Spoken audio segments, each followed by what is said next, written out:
Assalamualaikum warahmatullahi wabarakatuh.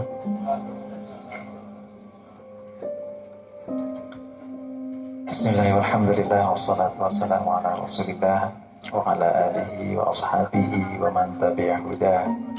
La hawla wa la quwwata illa billah. Amma ba'd. Syekhana al-mukarram, para alimil ulama, para kesepuhan, para kiai, para masyayikh, para asatidz yang mohon maaf saya tidak bisa sebutkan namanya satu persatu, namun insya Allah tidak mengurangi ta'lim saya, yang insya Allah guru-guru kita yang sudah hadir di tengah-tengah kita ini semuanya sudah mendapatkan rahmat dan dimuliakan oleh Allah Subhanahu wa Ta'ala. Oleh saya dimohonkan doanya. Tidak lupa keluarga besar almarhum Syekhuna, guru kita, guru mursyid kita, murabbi ruhina kita, Mama Yaya Khalid. Sekeluarga besar mudah-mudahan dikuatkan iman Islamnya, dijaga kesehatannya, dan diterima amal ibadah, diampuni segala dosanya. Bapak-bapak dan ibu-ibu, para muridin wa muhibbin rahimahumullah, alhamdulillah, puji dan syukur mari sama-sama kita panjatkan kehadirat Allah Azza wa Jalla yang atas kudrat dan iradatnya pada kesempatan malam yang berkah, yang penuh dengan rahmat dan maghfirah ini. Alhamdulillah kita dapat kumpul bersilaturahim di majelis ini dalam rangka tahlil malam yang ketujuh. Mudah-mudahan qiraatul Quran, tahlil, takbir, doa-doa yang sudah kita panjatkan bersama, yang kita khususkan buat guru besar kita almarhum Syekhuna Mama Yaya Khalid, senantiasa diterima oleh Allah Subhanahu wa Ta'ala, sehingga almarhum guru kita ditempatkan di tempat maqamah mahmudah di sisi Allah Subhanahu wa Ta'ala. Amin ya rabbal alamin. Hadirin, izinkan pada kesempatan ini saya ingin menyampaikan sedikit hal yang berkaitan dengan perjalanan hidup almarhum untuk kita ambil dan kita jadikan sebagai iktibar. Kalau tidak salah, menurut pandangan saya yang fakir wal fakir yang ini, beliau almarhum guru kita orang yang amat sangat mukhlis di dalam perjuangannya. Guru saya Syekh Abdul Hamid Jaha, ketika saya tahun 78 masih mukim di Mekah, beliau mengajarkan kepada saya bahwa salah satu tanda-tanda orang yang ikhlas itu, kalau dihina, dicaci, dimaki, tidak pernah kecewa, tidak pernah marah, tidak pernah mendendam. Kalau disanjung-sanjung, dibangga-banggakan, tidak pernah membusungkan dada. Sifat ini sungguh terdapat pada pribadi agung almarhum guru kita. Dulu awal-awal beliau mengamalkan, membidikkan dan mengajarkan Thariqah Qadiriyah Naqsabandiyah. Ya Allah hadirin, rintangannya luar biasa. Serangan dari berbagai penjuru, dikatakan hakekok, dikatakan kodok, dikatakan macam-macam. Dan itu bukan hanya dari kalangan awam biasa, dari orang-orang yang dianggap menurut kita orang yang mengerti, orang yang faham pun tidak luput ikut menyerang, menghina beliau. Tapi almarhum begitu sabar dan tabah, tetap istiqomah menjalankan apa yang sudah diyakininya bahwa ini adalah satu ajaran yang benar. Bahkan tidak jarang hadirin beliau sering diajak diskusi, bahkan debat tentang thariqat ini oleh beberapa orang tertentu. Dengan sabar beliau menghadapinya. Yang saya tahu beliau hanya mengatakan, ini ada gurunya, ada bukunya, ada sanadnya. Saya mengamalkan, mengajarkan ini bukan dapat nemu di pinggir jalan. Itu istilah beliau. Berkat ketabahan, kesabaran beliau hadirin, alhamdulillah akhirnya Allah turunkan keberkahan di berbagai hal. Yang dulu majelis zikirnya ya Allah seadanya, Allah turunkan keberkahan, sekarang sudah ada majelis Masya Allah yang cukup permanen.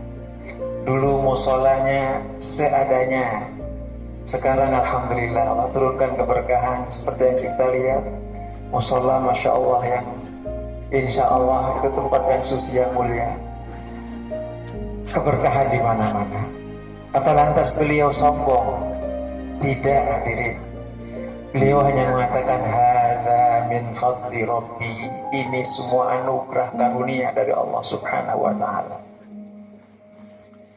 Dulu hadirin, para muridin wa muhibbinnya bisa dihitung dengan jari, hanya beberapa gelintir orang. Setelah Allah turunkan keberkahan, angkat derajat beliau untuk membuktikan kepada kita selaku muridin dan muhibbinnya. Masya Allah, setiap bulan Rabiul Awal, Rabiul Tsani jadwal beliau penuh. Sampai nyebrang ke Kalimantan, Palembang, Lampung, sampai ke Ciputat, ke Malingping, Beluk, wilayah sekitar Banten, ini Anyar, Serang, Cilegon. Bulan ini saja jadwal beliau masih berjejer. Beliau sudah kembali ke pangkuan Allah Subhanahu wa taala. Setelah beliau besar, diangkat oleh Allah Subhanahu wa taala harkat dan derajatnya, apa beliau kemudian sombong? Tidak, hadirin. Beliau begitu tawaduknya luar biasa. Saya sering perhatikan kalau saya dan kawan-kawan bertemu dengan beliau di orang hajatan atau orang yang meninggal, beliau sudah hadir duluan di masjid, kita datang belakangan. Tidak sungkan-sungkan beliau bangun berdiri. Ya Allah, orang semacam kami ini ada apanya dibandingkan beliau? Tapi beliau begitu tawaduknya. Menjelang khataman kemarin, menjelang acara haul Tuan Syekh Abdul Qadir Jailani Qaddasallahu Sirrahul Aziz di sini, hari Jumatnya beliau datang ke rumah saya. Ngobrol lama sampai jam 11 lewat. Kalau bukan hari Jumat mungkin masih nyambung, ngobrol lama. Apa perlunya? Hanya sekedar ngobrolin. Nanti malam Selasa acara haul Tuan Syekh, barangkali ada tamu datang dari mana-mana, parkir di sana tidak cukup, minta izin untuk parkir di sini di halaman tempat saya. Ya Allah, apa susahnya sih nyuruh anak muridnya banyak, anak mantunya banyak, atau angkat telepon nomor saya ada pada beliau, pasti saya datang. Tidak, beliau datang sendiri, saking tawadhunya. Dan yang paling saya tidak bisa lupakan, dan itu paling berkesan, ketika saya datang pada beliau, lalu saya minta saran, pendapat dan nasihat beliau tentang surah Waqiah. Saya bilang, Ma, dulu saya diijazah Waqiah oleh orang tua saya sendiri. Alhamdulillah sebisa-bisanya saya laksanakan. Tapi saya belum mendapat mandat dari orang tua saya untuk mengijazahkan Waqiah. Belakangan ini saya ketemu seseorang di Kendal, Jawa Tengah, ada yang mengijazahi Waqiah kepada saya. Kemudian saya diberikan mandat untuk mengijazahkan Waqiah ini kepada orang yang membutuhkan. Bagaimana menurut pendapat Mama? Saya minta saran dan nasihat. Beliau bertanya kepada saya, kenapa ada yang diragukan? Iya, saya bilang, apa yang diragukan? Apakah orang seperti saya, sebodoh saya, sehina saya ini sudah pantas untuk mengijazahkan Waqiah, Ma? Beliau bismillah dan luruskan niat. Beliau mensupport saya, dan bukan hanya sebatas itu. Ini yang luar biasa, yang saya terasa malu dan sedih dan kagum. Sekaligus saya kagum. Beliau ajak keluarganya, ajak anak istrinya, ajak mantunya datang ke rumah saya untuk minta ijazah surat Waqiah kepada saya. Padahal saya tahu beliau lebih dulu membimbingkan Waqiah. Beliau sudah lama, bahkan beliau berhak untuk mengijazahkan Waqiah. Saking tawadhunya dan mensupport saya, beliau datang bukan karena butuh itu. Tidak, beliau tidak butuh. Ini adalah contoh buat kita selaku muridin. Ya Allah, hadirin. Dan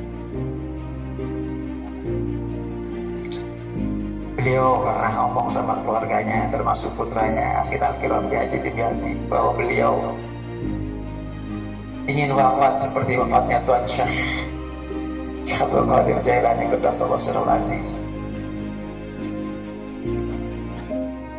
Dan ternyata doa dan keinginannya dikabul oleh Allah Subhanahu wa taala. Tuan Syekh meninggal pada hari Jumat tanggal 12 bulan Rabiul Tsani.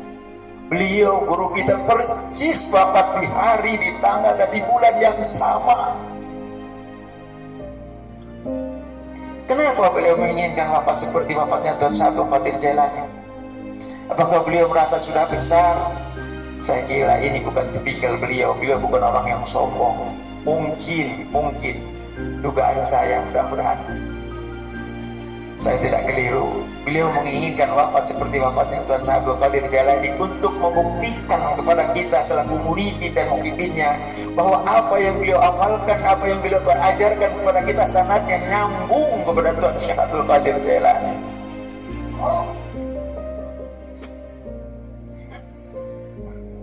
Sekarang guru kita sudah tidak ada, sudah wafat mendahului kita. Tapi jangan khawatir hadirin, ada putranya. Akhirnya Kiram Kiai Haji Dimyati memang masih sangat muda belia. Jam terbang beliau dibandingkan ayahnya, mama, memang belum seberapa. Tapi insya Allah ilmuwannya sudah mumpuni. Beliau sudah siap menggantikan almarhum di tengah-tengah kita.